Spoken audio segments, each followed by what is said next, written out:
Hey guys, it's JFCMexotics here.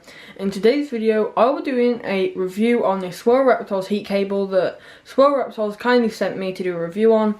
And so today I will just be putting it through its paces, showing you what it's good at, what it's not so good at, and just showing you if you should buy this product or not, and what kind of animals, or what kind of setups it would work really well with. So we'll get straight into the review.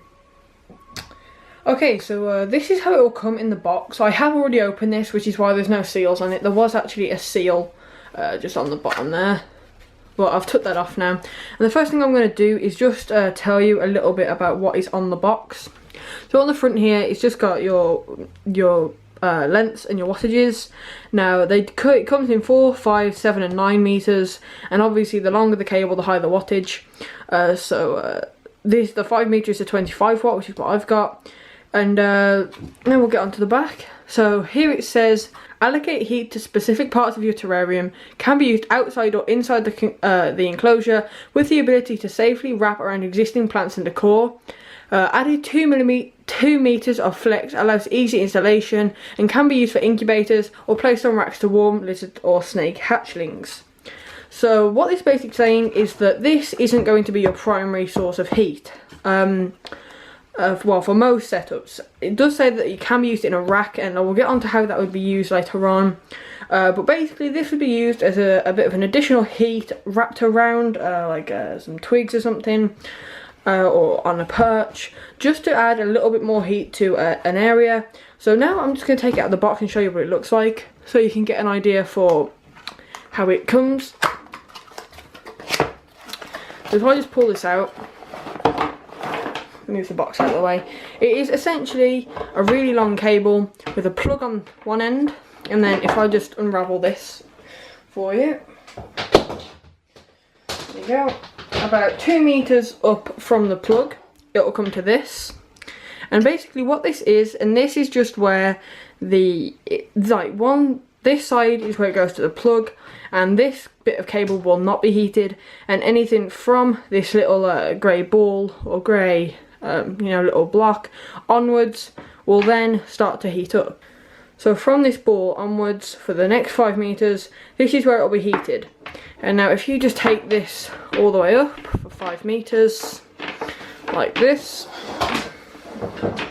you will finally come to a little bit of like a probe looking thing. It's not a probe, but it just comes to like a little stop like this, and it looks like a probe.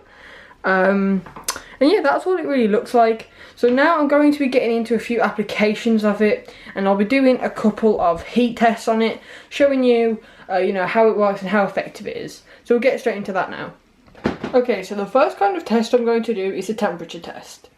What I've done is I've set up, just with a bit of blue tack, a little S for the rub to sit on. Now, if you imagine this in a rack, you'd have lots of these in a row with the rope or the cable, as it's 9 meters long. So I'd imagine you'd have about this per tub.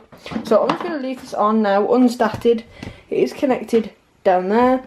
And I'm going to leave this now unstatted for half an hour, and I'm going to come back and I'm going to see the temperature inside this rub here. So we'll be back in half an hour. Okay guys, so it's now been about half an hour, 40 minutes. And I've now got my temperature gun here, and this has just been unstatted for 40 minutes. So I'm just going to go ahead and put this on here now, and just see what kind of temperature we get. So here we go. Let's just get in there. Okay, God, I can't. Okay, so we're getting about 86. It's kind of going 85, 86, 88. There you go. There's one about 89. And also, it's not also dependent on the actual cable itself, because if we move it out of the way, you can see I only have 3 lines of it. If you were to tightly pack this like that and do more lines, obviously you're going to get a more intense kind of heat. But as you can tell by that little test there, this isn't really going to be your main source of heat, because it's a very slight heat. It's just going to add something extra for your reptile. And so now I'm going to show you some applications you could use this for if you're not just going to be using it as a primary source of heat under a rub or something. So yeah, we'll get straight into that now. So I'm also not saying that this cable should go unstatted, because I recommend any heat, you know, a kind of appliance that you use should have some sort of thermostat on it. But as you can see, it's not going to get ridiculously hot like heat pads would. Well, you could probably make it go very hot if you very closely bundled it together. But just for an average bit of use, like wrapping it around something, or like I did it, you're not going to get very high temperatures. It's not going to be a primary source of heat. So now we're going to go over to rug, and we're going to show you another kind of use for this kind of heat cable. Okay guys, so this is rug, my carpet python's enclosure. And what a lot of people tend to do with this heat cable is use it as a secondary source of heat, either at night or during the day. But for example, what you could do with this is, if you took a branch of his, you could place it, and oh, you're probably best to put a bit in there first. So let's say I was going to start over here. You could wrap this around this branch as like that. So as you can see, the cable is going along the branch, and if I was to do it in this enclosure, I would probably do it along the grey vines, just so it would blend in a bit more. But basically what this would mean now is, if Rug was going to go and sit on this branch now, not only would he have the heat coming off the ceramic bulb up there, but you would also have a secondary source of heat coming from this heat cable. And as we've already established, this isn't a very harsh, rash heat. This is just kind of like a subtle heat that you'll get. So it can be very effective. Now, in terms of keeping that on there, I would recommend using a cable tie. So something like,